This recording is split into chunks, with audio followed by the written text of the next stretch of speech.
We'll go ahead and call this meeting to order. If you could all stand and join me in the Pledge of Allegiance.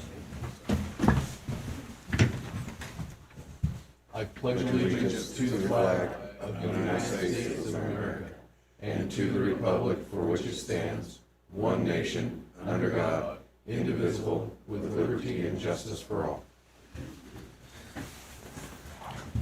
Thank you. At this time, is there any public comment?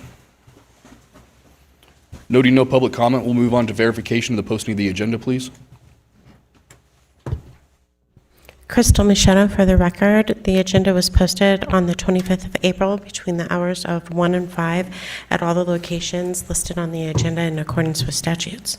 Thank you, Crystal. Can I get an approval of this agenda as submitted? Mr. Chair, I move for approval of agenda as submitted. Second the motion. It's been moved and seconded. All those in favor, please say aye. Aye. Aye. Aye. Motion carries. Move on to 6, consideration and possible action, approval of the minutes of the meeting held on April 3rd, 2025. A motion, please. Mr. Chairman, make a motion to approve the minutes as presented on April the 3rd, 2025. Second. It's been moved and seconded. All those in favor, please say aye. Aye. Aye. Motion carries. Move to our first appointment, 7A, recognition of 4 Oasis Academy Middle School students, Annie Sorensen, Kinsley Vieira, Jacob Pilarski, and Sawyer Shank, who have qualified for the National History Day competition in Maryland being held in June, and furthermore, to recognize Kelly Knott as the Teacher of the Year for the Dickinson Emerging Teacher Award. Rochelle Tisdale.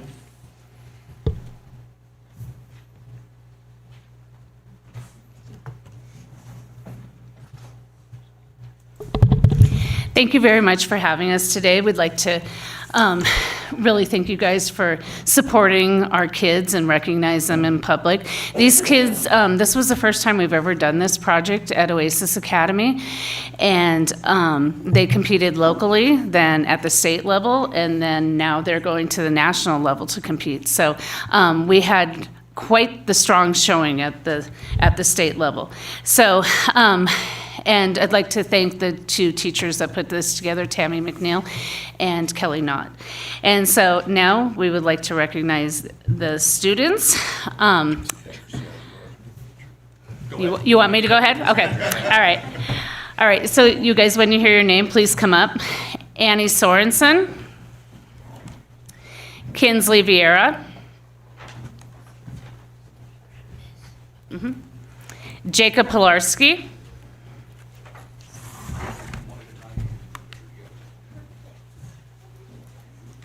And Sawyer Shank. Do you want me to do the Teacher of the Year with us or separate? Separate. Okay.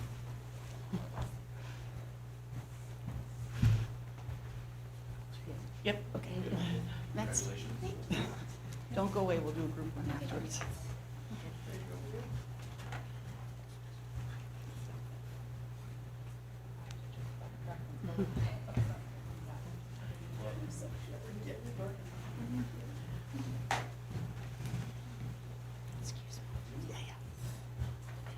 Mom first. Do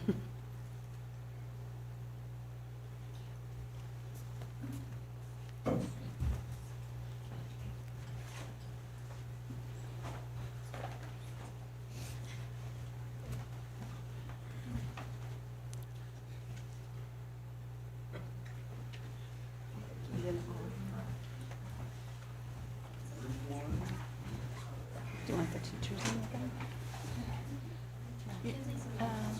We'll do it like this. Okay. All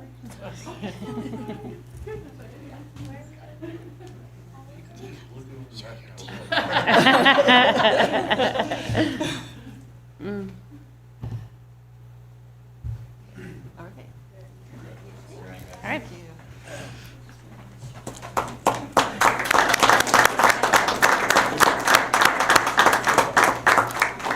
And then we have one other award. Kelly Knott has been awarded Teacher of the Year for the Dickinson Emerging Teacher Award, and we are so very proud of her, and she's also one of the teachers that has organized this History Day event for us.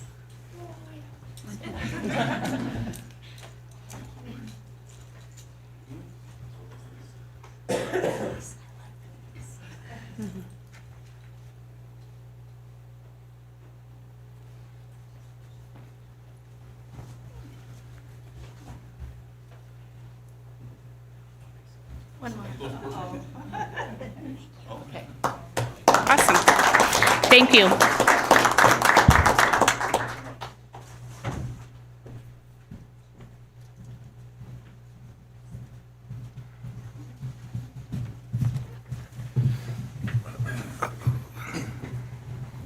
Good luck to all of you at Nationals. Move on to 7B, consideration and possible action. Approval of comments to the Bureau of Land Management, solicitation of public comment related to the Lahontan Wild Horse Gather environmental assessment. Joe? Thank you, Mr. Chair. Joe Sanford for the record. This is just an informative comment period by the Bureau of Land Management. They are looking to do a horse gather out in the Lahontan Range. There are currently expected to be 518 horses in that range. The AMLs for that is, I think, 7 to 10, and so there are way more horses than there should be. If you have any questions, I'm happy to answer them. Is there any questions from board or staff? Is there any public comment? And just to confirm, Joe, we don't need a motion on this. This is just informational only. Correct. Okay, thank you. I do not believe Jeremy Drew is here yet, so we'll go ahead and skip C for now. We'll go to D, presentation of the, is he here yet? Is he online? DeMar Dahl, is he online? Do we know who's going to take item 7D, presentation of the Nevada Lands Council regarding the Nevada County's Common Sense Lands Act? Mr. Chairman, if you want, I can kind of run through the history of this and give a little bit of the background information as it crossed over when I was at Department of Ag. That'd be great, Jim. And then we can at least make everybody aware what they're working on. Not sure what happened there with Rex and DeMar. So for, let me get over here to it. I gotta skip his. So as a bit of background, I believe it was around 2015, there was quite a bit of support for a Nevada lands bill that basically had different phases. The first phase was looking at moving the checkerboard over to county and to some state ownership, and a lot of those responsibilities that went along with that land management would have come to the state and to counties as it was deemed. That did get some support, went through the Nevada legislature and was signed off by, and Jeremy's here so he can help me limp through this as well, signed off by then Governor Sandoval, and then there was a bit of change in politics, and it didn't get much traction after that. So then moving forward, Elko has continued, and Elko County Commission has continued to pursue and support this idea and this ideology. They've brought forward again this, and they've done this over the last several years. And as you read through the draft language on the lands bill, it's pretty simple. Basically, any lands that the county would want, and they try to do it from across the state perspective, not just Elko County. Basically, the county can put a request in, and they would get. We support and has had with conversation that Miles had with Chairman or with DeMar Dahl. We support them pursuing this on behalf of their county and in their situation in Elko County. And so they were just looking for the opportunity to bring it forward and see, I guess, what our county's thoughts were on it. The only thing that gave me pause is that as you're aware, currently Churchill County has its own lands bill that has been approved by Congress, does not draft, and identifies specifically how lands and what lands would be transferred to Churchill County. And I think us getting into the middle of this conversation and debate and taking a position on it would probably not bode well for the county being able to work with BLM to get those land transfers, and additionally, I'm not sure that weighing in on it's going to benefit Elko County and what they're trying to accomplish. So our conversation with the former commissioner from Elko, DeMar Dahl, was that we support them in trying to do what's best for their county and find a way to access those lands for economic development that they need to and they need to pursue. And that was kind of the conversation, and what I believe the intent was that they were going to present. I'm not sure where there was a drop in communication there, but they wanted to let us know and make sure that we were aware that they were pursuing this land bill. And as the chairman had presented to DeMar, we support them in trying to do what's best for their county. And that's it. Okay, thank you, Jim. Any questions or comments from board or staff? Okay, we'll jump back to 7C, presentation by Jeremy Drew, Resource Concepts Incorporated of the Public Lands and Natural Resource Tracking List. The floor is all yours, Jeremy.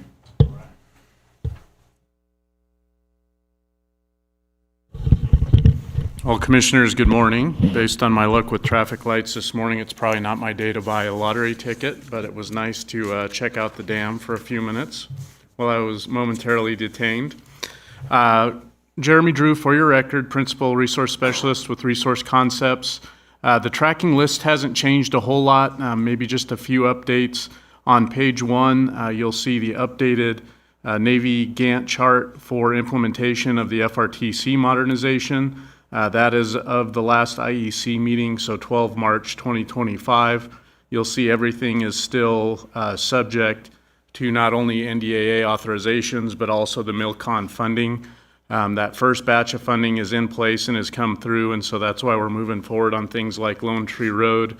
Sand Canyon Road is still in discussion with BLM and BOR in terms of what is going to happen there and how we're going to navigate the maintenance requirements and things of that nature. Everything on kind of the lands bill side of the ledger is moving a little bit more slowly, certainly not aided with some of the key losses from BLM out of their state office. They've lost a pretty significant portion of their realty staff, which is key to moving forward our components. So even if you look at survey, I think they reported at the last IEC meeting that they have 8 segments to survey on Bravo 16 for the expansion, and they've only completed 5 of the 8. So things aren't running quite as quickly as we would like, but we'll continue to push in that regards. Since I talked with you, obviously we have a new administration in place, and so some of the things that we had been tracking are now under review, primarily through executive orders. So the Conservation and Landscape Health Rule that we commented on some time ago, clear back in 2023 and 2024, that was approved by the previous administration, is now under review by the new administration. I would suspect that will likely go away. The BLM Solar Programmatic EIS is a little bit in limbo, but I suspect that that will be under review now that we have a new Secretary of Interior, and probably especially once a new BLM director gets put in place. I do know for sure the BLM Sage Grouse Resource Management Plan is under review. It sounds like BLM is going to try and move forward with essentially, I kind of call it a Frankenstein resource management plan. So if you'll remember, their draft when we reviewed that had either 5 or 6 alternatives. And I think what they're going to do is redevelop a record of decision for Nevada that kind of borrows from all 5 of those, so they don't have to do a full-blown supplemental EIS and go back through the public comment process. And that's kind of what was reported at the last Sagebrush Ecosystem Council meeting. Mining-wise, I think Kim Dow gave an update that Bell Mountain had switched hands. There's a new update, so Lincoln Gold appears to be the full owner in that stake, and there's a website there if you want to learn more about that project. NV Energy, Greenlink North, the record of decision should be coming out, sometime in July. And then Wild Horses, I attached the March update from BLM of the status of all herds in Nevada, and highlighted in green the herds in Churchill County. While we're not batting 1,000 in terms of being within HMA or AML in the HMAs, we're doing a lot better than a lot of the other counties in Nevada. So, and then the Lahontan Gather is next on your agenda. So with that, Chairman, I'm more than happy to answer any questions. Thank you, Jeremy. Any questions or comments? Okay, thank you for your time, Jeremy. We'll jump back down to 7E, consideration of possible action and application filed for abandonment of a 30-foot road easement by Keith and Janet Schmidt, Joseph Richard Morton and Travis and Roxanne White for property located along the east side of APN number 006-293-09 and APN number 006-293-12, as shown on the parcel map document number 278512, whereby the owners are requesting an abandonment of this road easement. Randy? Thank you, Mr. Chair and fellow commissioners. We'll get the parcel map up there from Crystal, and I'll kind of give a background on how this easement was created.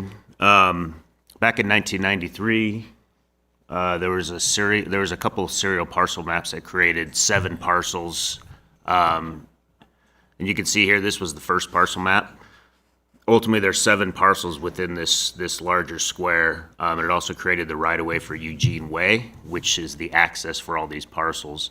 In this parcel map, it also created a perimeter 30-foot road easement around the perimeter of that property. The applicants, which are the Schmitz, they live on the northeast corner of that, adjacent to that easement, and they're requesting abandonment of that road easement. Excuse me, because there's a 30-foot setback that goes along with that road easement. Their house actually sits within that setback, and they actually want to build some additional structures on their property, which fall in that in that setback of the road easement. So that's why they're requesting the abandonment of the road easement. The other adjacent landowners have also consented to the abandonment. Fire marshal has no objections. The road supervisor, that typically doesn't support abandoning the road easements, but he's determined that the road easements have little public benefit. We notified all the utilities, got comments back from CCCOM and Charter. They have no objections, and no other comments were provided. Okay, thank you, Randy. Is there any questions from board or staff or comments? Is there any public comment? Okay, noting none, a motion, please. Mr. Chair, I would move to approve the request to abandon an unused road easement running along the east side of parcel 4 of the parcel map document 278512, assessor's parcel number 006-293-09, and parcel 7 of parcel map document 297687, assessor's parcel number 006-293-12, subject to conditions listed in the staff report. I second the motion. It's been moved and seconded. All those in favor, please say aye. Aye. Aye. Aye, motion carries. Move to 7F, consideration and possible action, a parcel map application filed by Linda L. Mertens for property located at 4275 Tesselman Way, APN number 006-791-03 in the A10 zoning district, whereby the applicant proposes to divide the parcel into 2 parcels. Randy? Again, Randy Hines for the record. This is an existing 20-acre parcel. The existing 20-acre parcel has 2 homes on it. So you can see one on the northwest corner and the one on the south on that south proposed parcel. They're proposing to split this parcel into 2 equal parcels, which are about 10 acres each. There's a few things to consider here. The bridge that'll access for the north parcel, that's a newer bridge, and we think that it meets, fire access requirements, that'll support a fire truck. The south parcel accesses a bridge that's on the south, the adjacent south parcel. So there'll have to be an easement put on that bridge to access that parcel, or a new bridge will have to be constructed to access that south parcel. Both that's in the conditions of the approval. Also, that south bridge is an older bridge. It's like 50 or 60 years old. So there has to be some inspections on it to see if it can hold a fire truck, and if it's actually wide enough. So again, that's part of the conditions to verify that bridge is adequate for fire trucks. So with that, I can answer any questions. Any questions or comments from board or staff? Is there any public comment? Go ahead and come up here and state your name for the record.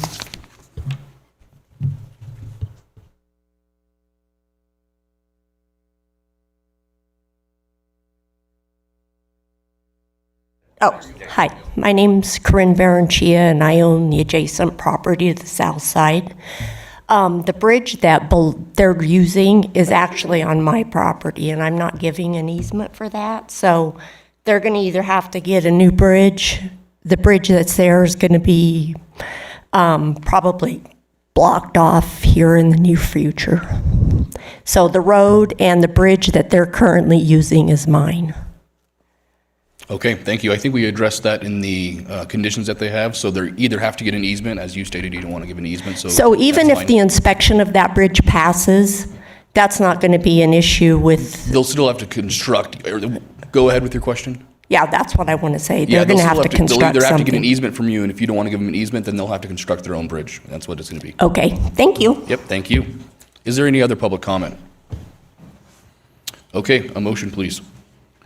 Mr. Chairman, I'd like to make a motion, A, to approve the parcel map for Alan and Susan Marinan and Linda Mertens to divide assessor's parcel number 006-79103 into 2 lots, subject to conditions as listed in the staff report. Item B, to accept the offer to grant easements identified on the maps. And C, to reject offers to dedicate land and improvements. Second. It's been moved and seconded. All those in favor, please say aye. Aye. Aye, motion carries. Thank you, Randy.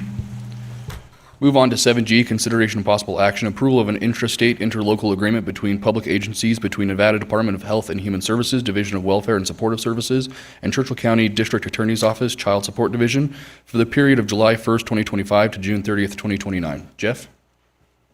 Art?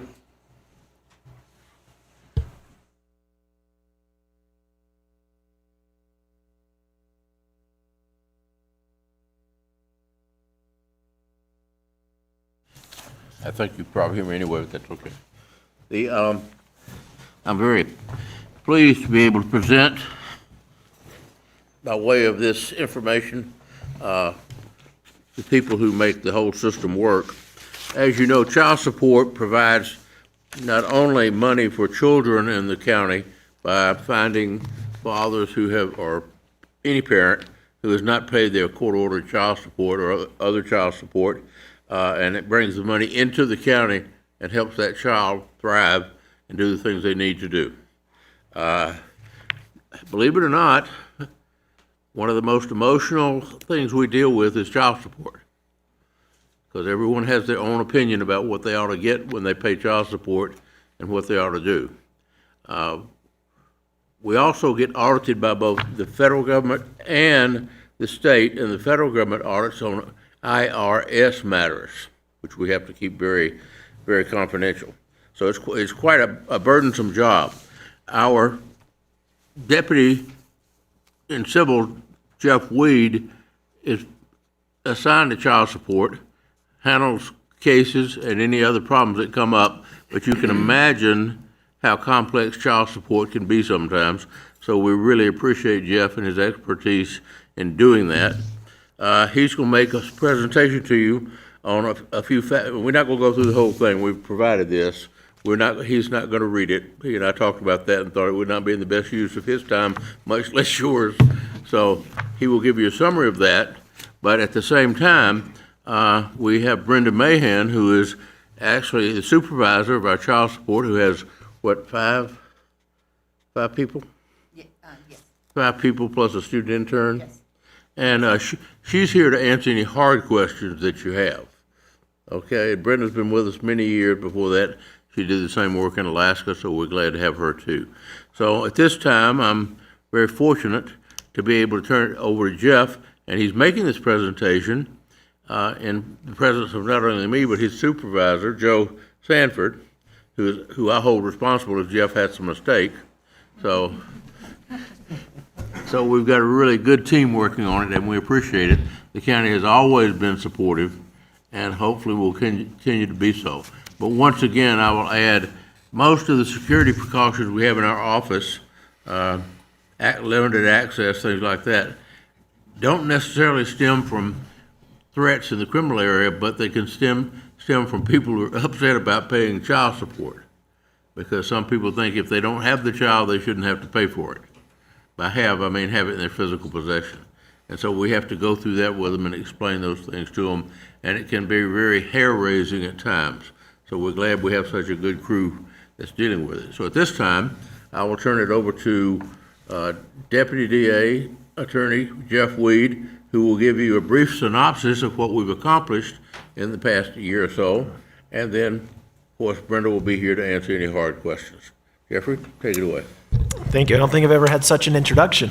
And I've done jury trials for murders and whatnot, and I've never felt so much pressure. You know, the whole town here to check in on me. No, but I appreciate Mr. Mallory and all he does for our office and our community, and for Brenda Mahan for being here. I think it's important that, especially as new commissioners, you see the staff that we have that work so tirelessly to provide the services that are provided, especially for the children within our community, and we appreciate everything that she does. As the board can see, this is, I guess we could call it a recurring contract. About every 4 years it comes back up. It sets forth the obligations of the county and what the county will do regarding the enforcement of child support, and then it also provides, very importantly, the reimbursement aspect that comes from grant funding to the county. And I'll give the board just a few statistics here regarding the reimbursement of previous years. And just so the board knows, there's kind of two types of reimbursement. There's reimbursement on a monthly basis that comes in at, if there's a full-time support staff like Ms. Mahan and her staff, the county's reimbursed at 66% of that money. If there are indirect employees like myself who do a number of different things, the time spent on child support matters is reimbursed at 66%. That all comes from the state That all comes from the state. and federal. And federal, yes. And so things like wages, health insurance, retirement, Medicare, building costs, utility bills, those kind of things, those are the things that are reimbursed through that. There's also incentive money that's reimbursed at 100%. And these are things that are used to enhance the child support program. So for example, last year, or this fiscal year, I should say, child support has spent $8,000 of incentive money that has been reimbursed, primarily related to software, computers, those kind of things. And so there's different types of reimbursement that come through. Fiscal year '24, the county has reimbursed $478,000 and some change. Fiscal year '25 so far, we're up to $366,000 in reimbursement. And just for the board's information, as far as collection of child support, in the fiscal year '24, the Child Support Division collected about $1.8 million in child support. And this year so far, $1.3 million. And so there's a lot of work going on. There's a lot of time and effort that money goes into this. This contractor agreement facilitates that reimbursement money, which is so important for the children of our community. And so it's before the board. We ask for approval of that agreement and would be happy to field any questions. Thank you, guys. Any questions or comments from board or staff? One more comment, if I may. You can turn your mic on for me. And think that we can be, and at times, government is a drain on the people, and they wonder why you're doing that. This is one of the few programs that, number one, brings money into the county for children, for families in need, and all of our personnel, or the money they bring into Churchill County, 2/3 of it comes from outside the county, but it comes right here, because our personnel, as you know, live here in Churchill County.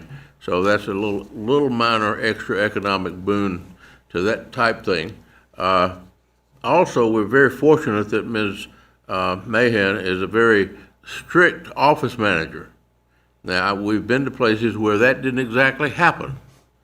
People don't come to our office dressed in sweats expecting to do secretarial jobs.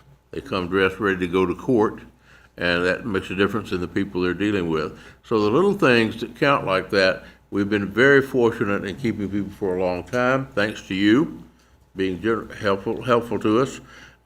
We've been very, this is not the only job Jeff has. When you see something, correct me if I'm wrong, Joe, you see something dealing with DCFS, juvenile, what else, Jeff? Social services. I don't think we have all day to go through all of the things that I do, but those are some, yes. Those are some. But this is not Jeff's only job, and yet he still does a stellar job in taking care of all these things. And in the long run, this has a positive financial impact compared to the money that the county has to put into the program. So we're bringing in more than we're allowed to be, than is going out of the county coffers. So we appreciate the job they're doing very much. And compared to other child support units in the state, which I am familiar with, ours is probably by far the best.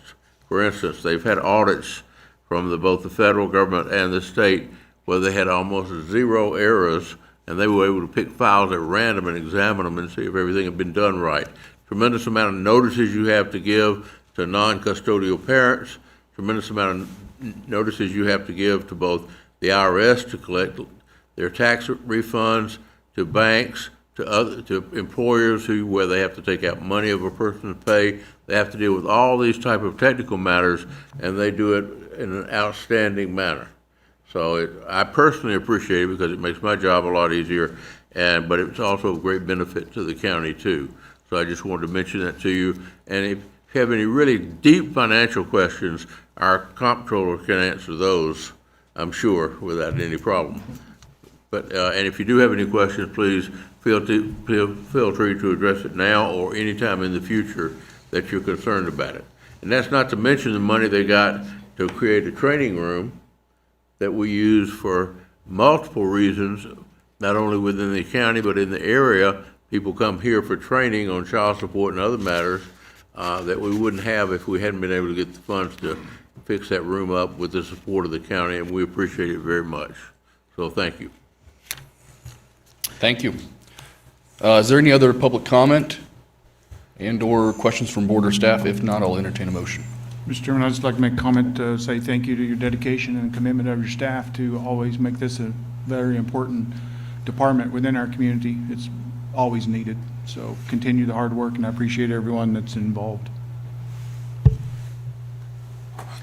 Mr. Chair, I would adopt those comments made by my fellow commissioner, and I would also move to approve the interstate interlocal contract between public agencies, between the Department of Health, Human Services, Division of Welfare and Supportive Services, and the Churchill County District Attorney's Office, Child Support Division.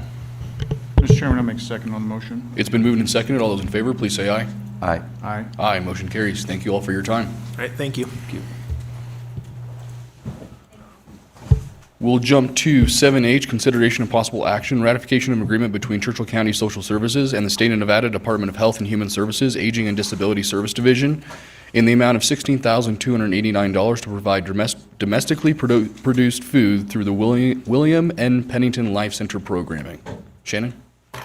Good morning, Mr. Chair and members of the board. For the record, Shannon Ernst, Churchill County Social Services. I don't know how I follow the presentation by District Attorney Mallory, so I will make this short and sweet. So annually, we receive funds to actually offset our costs to the Life Center for our congregant and our Meals on Wheels program. The priority of this is actually for the purchase of domestically produced foods such as milk, fruit, vegetables, and protein, so that we're making sure that that's incorporated in the food. Usually we receive 2 allocations. This one has come to us for $16,289. So I'm requesting that you ratify this today so we can expend. Any questions? Thank you, Shannon. Any questions or comments from board or staff? Is there any public comment? If none, a motion, please. Mr. Chairman, I'd like to make a motion to ratify the agreement that has been presented. Second. It's been moved and seconded. All those in favor, please say aye. Aye. Aye, motion carries. Move to I, consideration of possible action, amended interlocal agreement between Churchill County Social Services and the State of Nevada Department of Health and Human Services, Division of Health Care, Finance, and Policy, updating the not-to-exceed estimate amount for a 4-year term for the Medicaid match program. Shannon? Again, for the record, Shannon Ernst, Churchill County Social Services.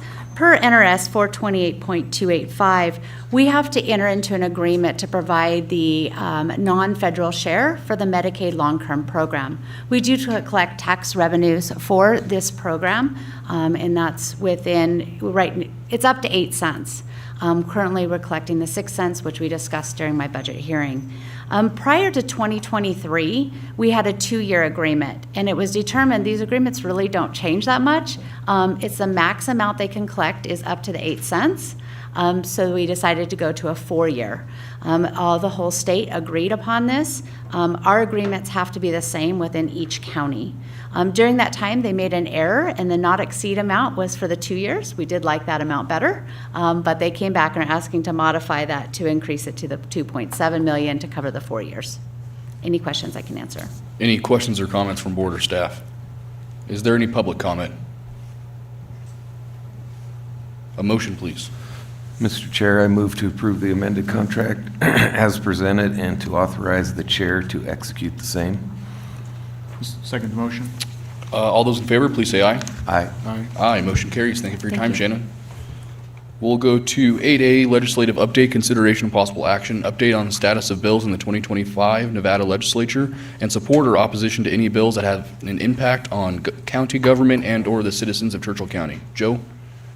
Thank you, Mr. Chair. Joe Sanford for the record. It has been a busy time at the legislature. As we discussed at our last meeting, the committee and House passage deadlines have passed, so a large number of bills have died. I think 281 did not make it out of the House that they originated in.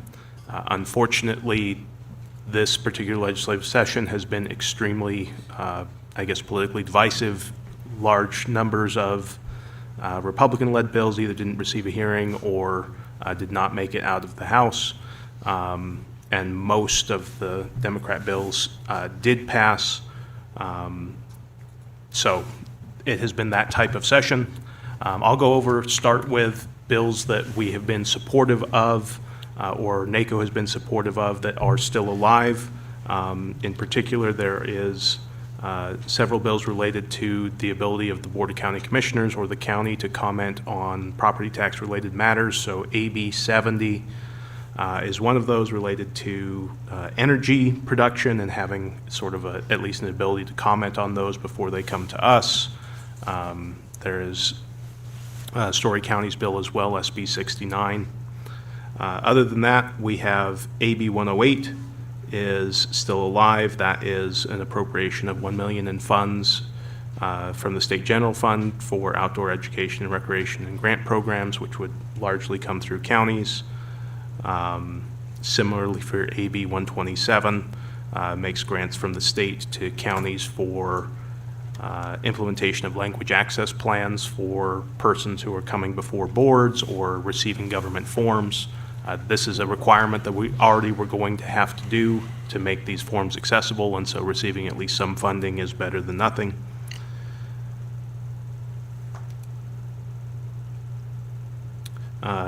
AB 133 is the County Treasurer's Office technology bill. That is still alive, and that would be related to receiving a portion of excess proceeds to go to the county treasurers for technology.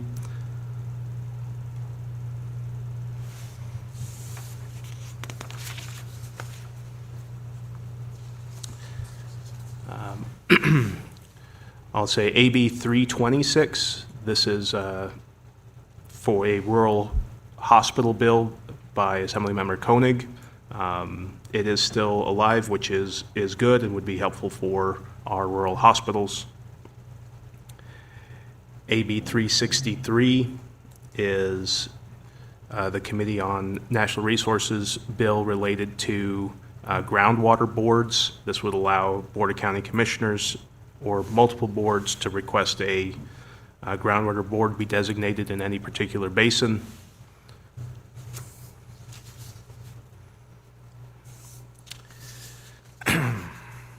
SB 116 was the elected official salary compensation bill.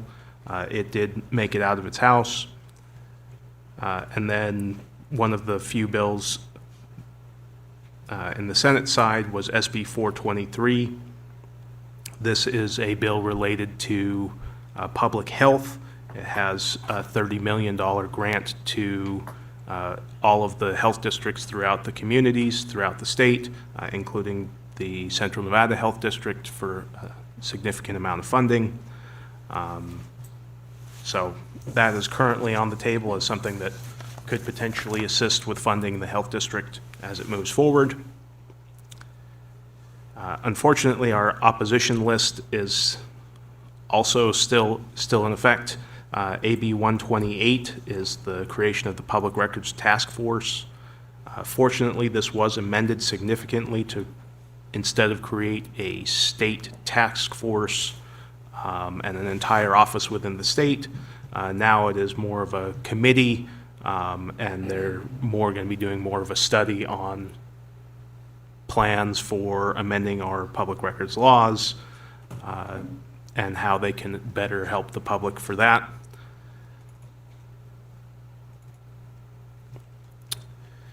AB 131, this bill would only currently affect Clark and Washoe, but is probably going to be moving this way as they do over time. That would exempt accessory dwelling units from the property tax roll.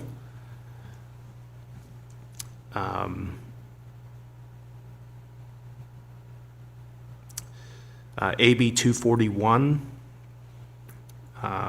again, this is more an urban issue at this time, but they are likely to continue down, and it is related to requiring commercial zoning to allow for multifamily housing to be built there, as well as allowing expedited zoning review in those cases and limited abilities for the community to either oppose or have comment in relation to those actions.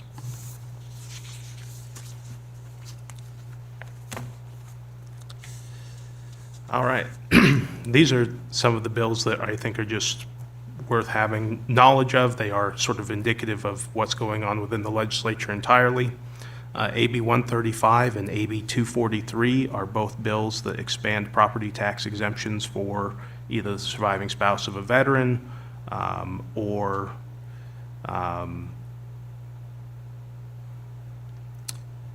also including government services taxes, and that is 243. We discussed AB 247 previously as a bill that we were opposed to due to fiscal reasons. This was the bill for accommodating individuals with physical disabilities and sign language interpreters at all public meetings. The original language required this to be an in-person physical person at every public meeting. It has been amended to allow that to be done through electronic means or AI, which reduces the fiscal impact significantly.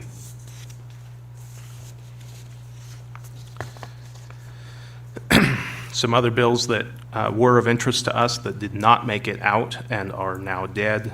The AB 27 was a bill that had allowed for the county to hire up to 4 previously retired PERS members to fill needed positions and have them still collect their PERS. And so that has died. AB 33 was the creation of the Office of the Inspector General. We had opposed this. Unfortunately, it did die. AB 51 is a public records related bill. Almost all of the public records related bills that were beneficial to the county ultimately did not make it out of the houses, which is unfortunate. And then finally, AB 61. This was an interesting bill. It didn't directly affect Churchill County, but this was the creation of a toll road between Spanish Springs and USA Parkway. It ultimately did not make it out, and so this was a necessary step to create that road as a toll road. So now it could still potentially be built, but it would have a significant funding hurdle.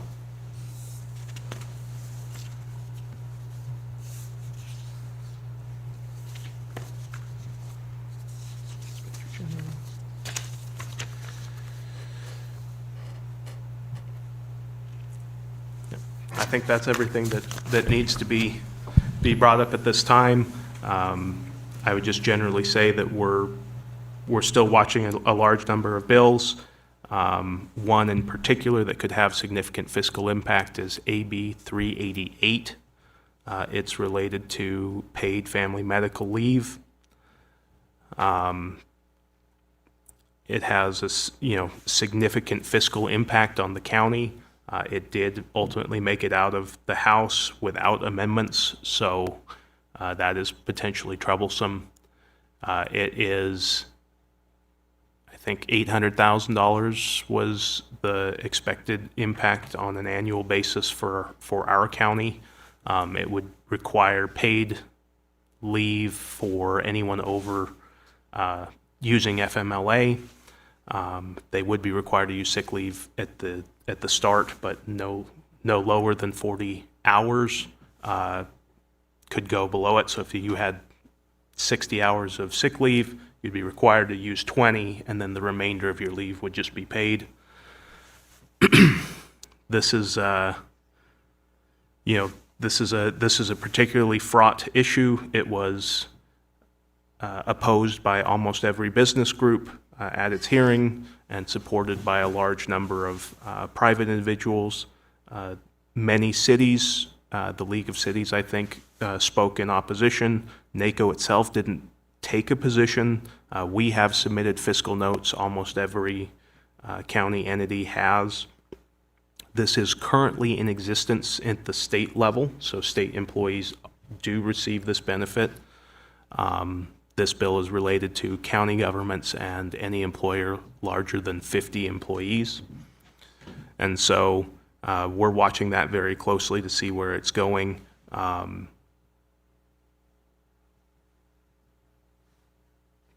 But I think that's a very tough bill to see, especially from the government, where it would be an unfunded mandate. There would be no funding mechanism associated with it, and unlike a private industry that would raise prices, there just is no compensation. Okay, thank you, Joe. Any questions or comments from board or staff? I have a question on AB 388. Did the state present any information on what it's cost to the cost to them since they've implemented it? They did not. They expressed that they could not calculate exactly how much that was, and so, or budget it. And so, at least as of the last hearing I had watched, which was about 2 weeks ago. And so, how much that has costing is a lot. This would actually expand it even further. Currently, FMLA is not available within your first year of work. This would lower that to 90 days, and so it would potentially have an even greater fiscal impact than what the state is currently doing. Any other questions or comments from board or staff? Okay, thank you for the update, Joe. Did anyone want to pull any of the letters received? If not, we'll jump down to new business. 10A, consideration of possible action, approval of health insurance renewal for employees and retirees of Churchill County at an additional cost of $210,200, and an approval of the added voluntary benefits MASSA access employee funded payroll deduction options. Shannon? It's the red button on the bottom. Yep, there you go. Shannon Perez, Chair for the Insurance Advisory Committee, and I'm also here with Lacey McAfee, who's the Vice Chair for the committee. We are here today to make a recommendation to the Board for the Insurance Advisory Committee to approve the proposed renewal of the medical coverage at a 6.8% increase, the dental coverage at a 0% increase, and the vision at a 0% increase, all with no plan design changes. The committee worked diligently with LP Insurance and Cigna to receive the best options available to us. The initial proposal from Cigna was a 20% increase. The committee requested Cigna submit a proposed based on not sending our medical insurance out for market to obtain a better price. With the loss ratio of claims at 97%, the committee decided it was not in our best interest to request looking at market proposals. At the time of negotiations, it was reported to the committee that CC Communications employees would be joining the county's medical, dental, vision, and life insurance policies. This was a benefit for us. Cigna provided the committee a proposal of 6.8% with no plan design changes, and the committee voted unanimously to submit this proposal to the board. In addition, with this change, the committee is requesting the contribution to the health savings account for those employees enrolled in the high deductible health plan to be modified to $177 a month. That comes in line with what the cost for the base plan is to the savings that there is for the high deductible plan.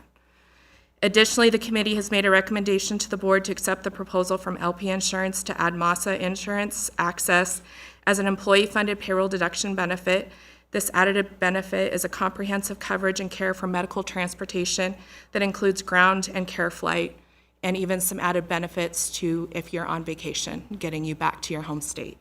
This coverage is for a household to include an added option for two parents who may not reside in your residence, that they would be covered. This reduced the out-of-pocket expense for any of this transportation that goes above and beyond what your insurance would cover. And with that, we'll take any questions from the board. Wow, nice work. Any questions or comments from board or staff? Is there any public comment? If none, a motion, please. What's that? Yeah. Mr. Chairman, I'd like to make a motion to accept the recommendation from the Insurance Advisory Committee for employee and retiree health, dental, and vision insurance for FY 2025-26 with a 6.8% increase on medical insurance with Cigna and a 0% increase on dental insurance with Cigna and a 0% increase for vision insurance with Superior. And further, a motion to modify the contribution to $177 per month to an employee's health savings account for those employees enrolled in the high deductible health plan. And further, a motion to accept the added voluntary benefit MASA Access employee funded payroll deduction option. Second. All those in favor, please say aye. Aye. Aye. Aye, motion carries. Thank you. We'll go to 10B, consideration and possible action, ratification of a collective bargaining agreement between Churchill County and the Churchill County Sheriff's Deputies Association, deputies and sergeant units. Chris? Thank you, Mr. Chair, members of the board. Chris Bross for the record. So the current collective bargaining agreement between Churchill County and the Churchill County Sheriff's Deputies Association expires on July 6th of this year. As per NRS, the association reached out to us and requested the intent to start negotiations, which we did. We started negotiations on March 24th and concluded those on March 25th. Both sides negotiated in good faith, and we are thankful to the association for their diligence in getting an agreement put in place. The agreements, there's two agreements, one for the deputies, one's for the sergeants units. I have them attached, but I would like to summarize briefly the kind of the highlights of what has changed. We did negotiate a 3-year agreement from fiscal year 25-26 through fiscal year 27-28. There was a 5% increase for the first year. That 5% is reduced by the 4.375% for the PERS increase. So the actual general adjustment of that is a little bit over 0.6%. Year 2, there is a 2% general adjustment. And year 3, there is a 0% general adjustment, with the caveat that if sometime during year 3 there is a PERS increase, that the county would pick up the portion of the employee's PERS increase, similar to what is being done in year 1. A more significant change to the collective bargaining agreement comes in the form of the steps, where the agreement outlines a step reduction, which is similar to what more law enforcement agencies do in the state of Nevada. And so we're reducing the steps from a step 13 down to a step 10, but that will be done in graduation. And so for our first year in 25-26, we'll be down to 12 steps. 26-27, we'll be down to 11. And then finally in year 3, we'll be down to 10. The significance of that is that every year when the step table is reduced, it's step 1 that drops off. And so what happens if I am an employee and I'm at step 2, I go into the next year, I remain at step 2, but it's artificially step 3 because step 1 has been reduced. So every year there's an automatic step advance for every sheriff's employee that is not currently at the highest step. And then they will also be eligible for their annual or their merit increase whenever their anniversary date is. At the time I put this agenda item together, I did not have the financial information of what that impact is. I have since, so I would like to put that into the record. So for year 1, which is 25 and 26, inclusive of the salary increase, the PERS increase, the Medicaid, the step adjustments, that's an impact to the county of $322,000, a little more than that.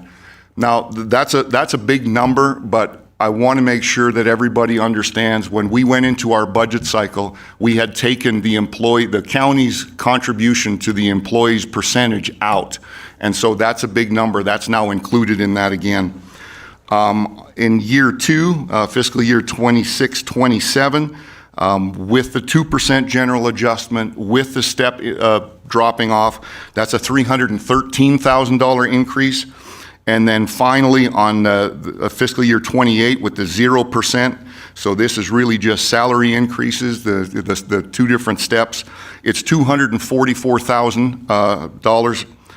But I would like to point out that's kind of an unknown number at this point because we don't know what's going to happen to PERS. If something happens with PERS, there's going to be an increase there. So I did want to put that financial information out there for you to hear. A few other highlights, the daily overtime, which has been kind of caused some tension. Daily overtime has now been included in the agreement. So if you work over 12 hours, that daily overtime is counted as opposed to waiting until the end of your 2 week to see where your overtime falls in. It's also been outlined now that the sheriff or his designee is responsible to set the employee work schedule. So there's some accountability put into the work schedule for the various deputies and sergeants.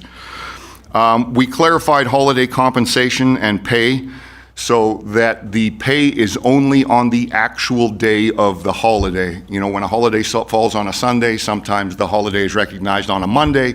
That has now been clarified in the agreement. It also includes that the sheriff or his designee is authorized to, is allowed to authorize additional training and eligibility for that $1,200 in reimbursement on training. It increased the annual instructor incentive from $160 annually to $200 annually. It increased the task force incentive from 5% to 9% for the duration of the work being done on that task force.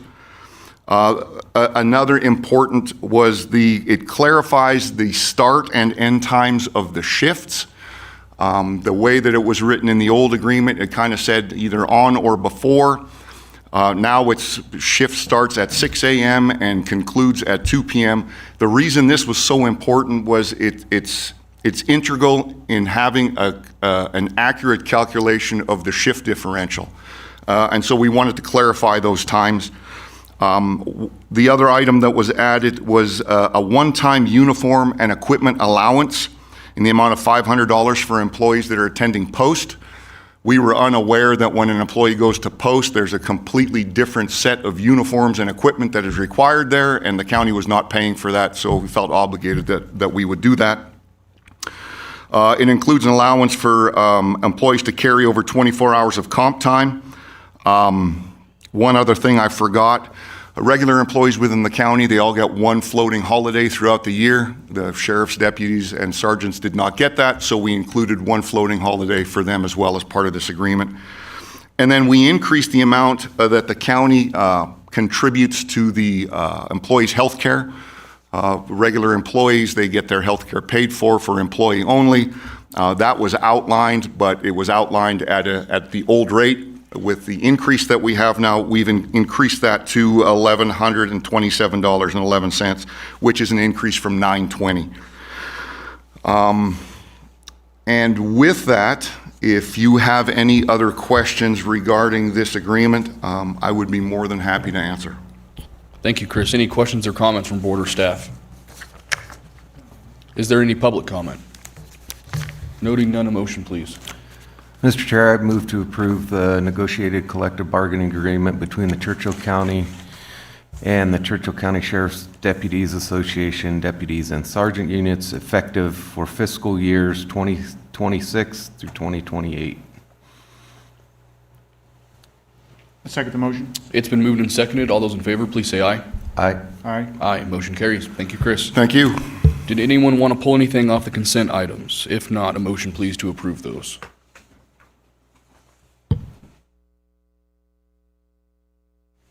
Mr. Chairman, I'd like to make a motion to approve the consent agenda as presented. Second. All those in favor, please say aye. Aye. Aye. Aye, motion carries. Does anyone have anything they want to consider for a future agenda item? I may have something, but not ready for today. Okay. Commissioner and management staff reports. We'll start with you, Commissioner Hyde. Yeah, yesterday I attended the NTA conference for executives. It was kind of scheduled for to hopefully get legislators there. I don't know why they thought that would work. They're in session. So we had 0 legislators, but we did get to meet with NDOT, BLM, trying to see if we can't work together to come up with some things to streamline things, to make things. And of course, my feeling when I left is we're probably going to just keep going the same way we're going. But at least we had an open discussion on some things that, other states do to streamline, like for instance, Beehive brought up the fact that they're bonded. So going through a bond list, so when you're with the state, you're in a fast track. You're not just a company that's just coming in unknown.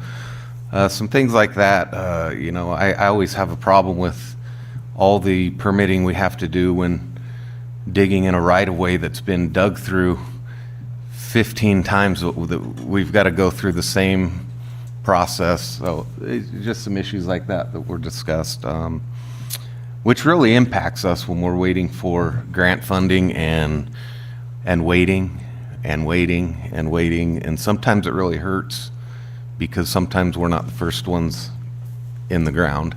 So just some things that were discussed there were helpful. So at least they took some ideas, and I felt a lot better with NDOT.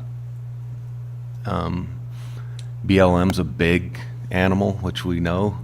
So, when you're talking to a regional director, they're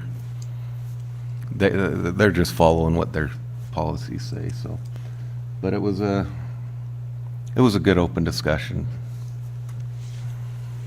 Thank you. I had a library board meeting, and then I also was able to attend the Churchill County Junior Livestock Show. If you weren't able to make it, you missed out. And I think I'm allowed to do this, but I also have a spare lamb now if anyone needs a butcher lamb. With that, I'll pass it off to Commissioner Blakey. I do not need a lamb, and I had no activity this period. Sherry? I have nothing, thank you. Joe? I'd just like to thank the board for coming to the planning workshop last month. I've been working with Randy in the last couple of days to try and sort of make that process continue to move forward and have something probably at our next planning commission for an update. I guess not the May one, the June one. But if you have any additional information or comments on that process, please send them to Randy and not to me. But I'll take them too. Thanks. Thanks, Joe. Jim? I agree on the CCJLS event this last weekend. It was a tremendous success. Again, that is a county event, so that you're aware, and thousands and thousands of dollars were raised for student scholarship through that process. And even with the slowdown that we're seeing across the state and in the community economy-wise, the businesses in Churchill County really turned out to support those students and their projects and their attempts in building scholarships. So much appreciated by everybody that volunteered and helped with that program. Thanks. Miles, I just want to bring up, since we're talking about events, there is an event this weekend at the 3C, the Night of Fights, if anybody's bored Friday night. The high schoolers will be boxing each other. If you'd like to come and support all those funds go to the wrestling program, so it's a great event. It's usually full, so we will love to see anybody that wants to be out there supporting kids. I'll see you there. Linda?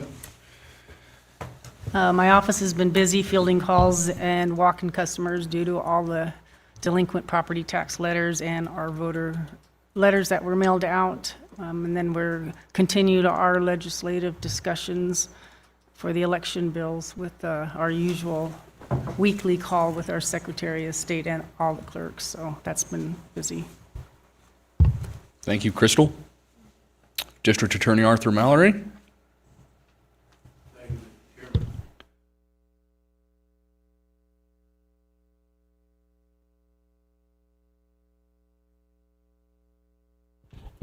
And one of the issues they raised was, the defense raised was that it shouldn't be in Washoe County, it should be in Churchill County. And yesterday, they had a preliminary hearing, in which case those arguments did not prevail, and they kept it in Washoe County and bound it over for further proceedings in Washoe County. It doesn't mean they can't appeal that case and try to get it back here, but it's very unlikely, as all of the witnesses are in Washoe County. So I just wanted to let you know there might be some public question about that. The body was discovered here in Churchill County, but all other evidence seems to indicate, without commenting on the trial, seems to indicate that all of the acts toward the homicide itself occurred in Washoe County, and simply disposal of the body came in Churchill County, but that does not give us unlimited jurisdiction. It's still in Washoe County. Just wanted to let you know in case you were asked about it. Thank you. And that was a hearing they had yesterday. Thank you for that information.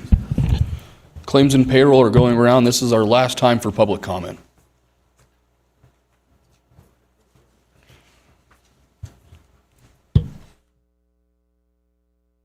For the record, Shannon Ernst, Churchill County Social Services. I just wanted to make sure that the board was aware we are holding on May 14th from 3 to 7 at the Rafter 3C a Mental Health Awareness Day. This event is to help individuals really recognize their surroundings and people that are struggling. We will have speakers that help you understand with our aging population and our youth. We're going to separate it out, how you can actually help them get the help they need, the resources we have. We'll additionally have some food trucks. Weekend Warriors will be present. We'll have a coffee truck and an ice cream truck, and the first 150 people will get a voucher to go to one of those. We'll have some journaling activities, beading, planting, things that really can help with your mental health each day. So I hope to see you there and help us spread the word. Shannon, can you do me a favor and make sure you send an invite so that hits my calendar? Awesome, thank you. Thank you, Shannon. Any other public comment? Okay, we stand adjourned. Thank you, everyone.